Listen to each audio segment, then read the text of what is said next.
Muy buenos días, ¿cómo están? ¿Cómo les va?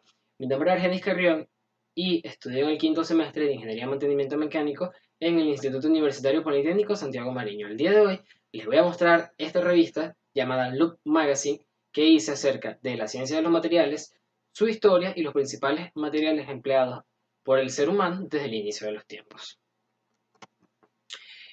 Primero tenemos que tocar las edades de cada tipo de material. Empezamos con la edad de piedra, que es hasta el menos 3000 a.C. El hombre primitivo creó una gran destreza para desarrollar armas punzocortantes, tales como cuchillos, flechas, lanzas, entre otras, para defenderse de los animales salvajes y de las bestias que pudieran salvajemente arremeter contra su vida. Por otra parte, el hombre descubrió que la arcilla o el barro era un material altamente útil que combinado con agua se podían crear vasillas que eran muy útiles para transportar agua, alimentos, entre otros. Por otra parte, la edad de cobre del 500 al 1500 a.C., orígenes de la metalúrgica. En esta época, el hombre descubrió que el cobre natural podía ser suavizado al calentarlo y endurecido al deformarlo mediante golpes con un objeto pesado y macizo. El cobre desplazó progresivamente a la piedra y se posicionó como el material preferido por el hombre para la fabricación de herramientas y objetos ceremoniales. Edad de bronce, el 2000 antes y después de Cristo. Es el desarrollo o fue el desarrollo de las aleaciones. Los metales puros eran denominados suaves para ser empleados como armas. Descubrieron que al mezclar el mineral de estaño y el mineral de cobre, previo proceso de fundición, el producto resultante presentaba ventajas significativas en relación con todos los materiales conocidos hasta ese entonces. Por otra parte, tenemos la edad de hierro. La edad de hierro está comprendida entre el 1500 y el 1950, el 1500 a.C. y el 1950 después de Cristo.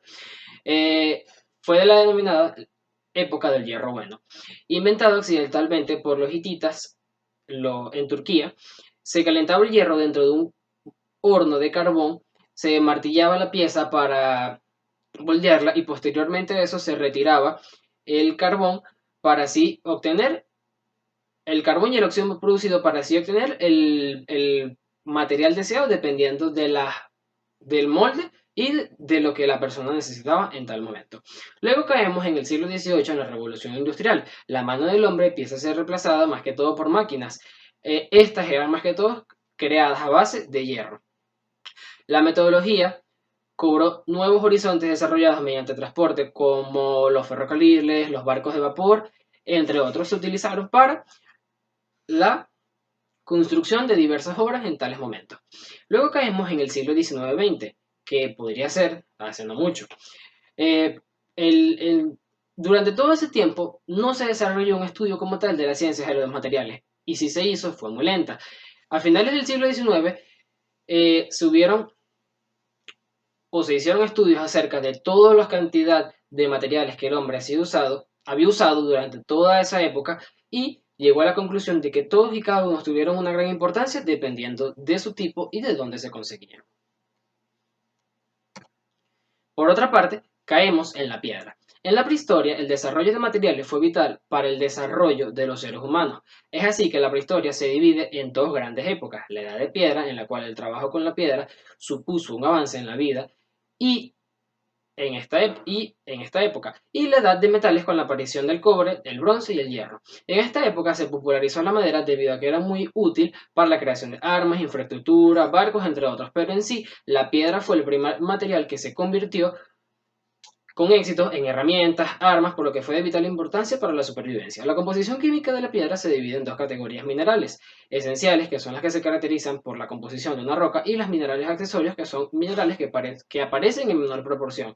Podría decirse que menos del 5% del volumen total de una roca posee esto. Por otra parte, tenemos que es uno de los materiales más usados por los ingenieros civiles en la construcción de obras o edificaciones tradicionales o artesanales en sitios donde la presencia de la misma es abundante debido a su durabilidad y composición en general. Por otra parte, tenemos el bronce.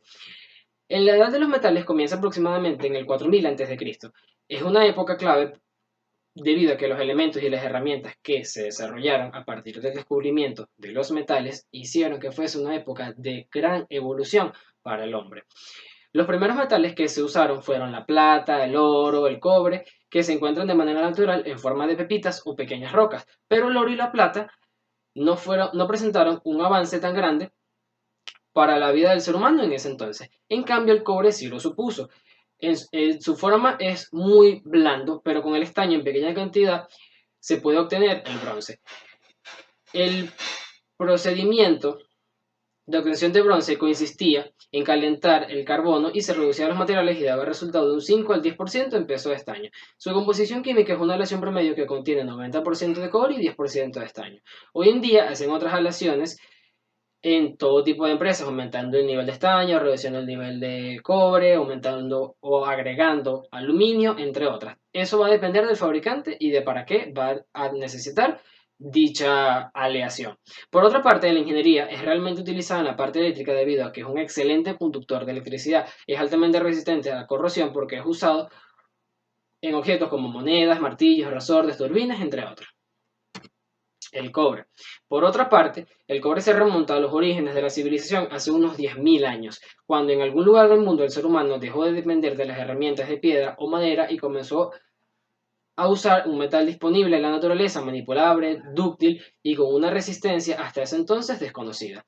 El cobre adquirió un gran peso específico sobre el desarrollo de la humanidad, pues en su uso se tenía una combinación con el estaño que permitió crear una relación que fue determinante para la civilización conocida en el estudio y, como ya antes lo mencioné, la edad de bronce. Las principales propiedades químicas del cobre son: Q es el símbolo químico, 29 es su número atómico, 8.960 gramos sobre mol cúbico su densidad, su punto de ebullición de 1357,77 grados Kelvin y un número atómico y su punto de ebullición de 3200 Kelvin.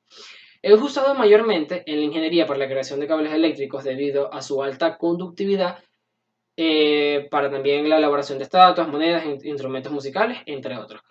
Por último, tenemos el hierro. La edad de hierro sucedió en torno al año 1200 a.C. El hierro es un elemento muy abundante, el cuarto más abundante en la corteza terrestre, además del núcleo de la Tierra, que está formado por este, lo que hizo que se extendiera de su uso de una manera muy rápida. Además, las armas y utensilios eran de más calidad. Desde ese entonces hasta hoy en día, el hierro es el elemento más utilizado, ya que se emplea en la producción de acero principalmente.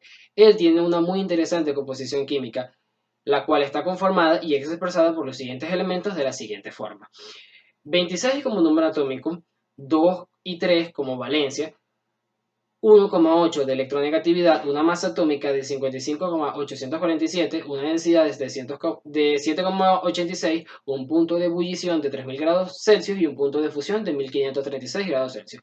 En la ingeniería, el hierro es usado sobre todo en aleaciones como la del acero, hierro más carbono, y en otras partes como trabajos de creaciones, ya sea en la ingeniería mecánica, civil, industrial, entre otros. El hierro es muy utilizado en coches, edificaciones e incluso algunos electrodomésticos de uso diario. Esta fue toda la presentación de mi revista. Espero que la hayan disfrutado. Que tengan buen día.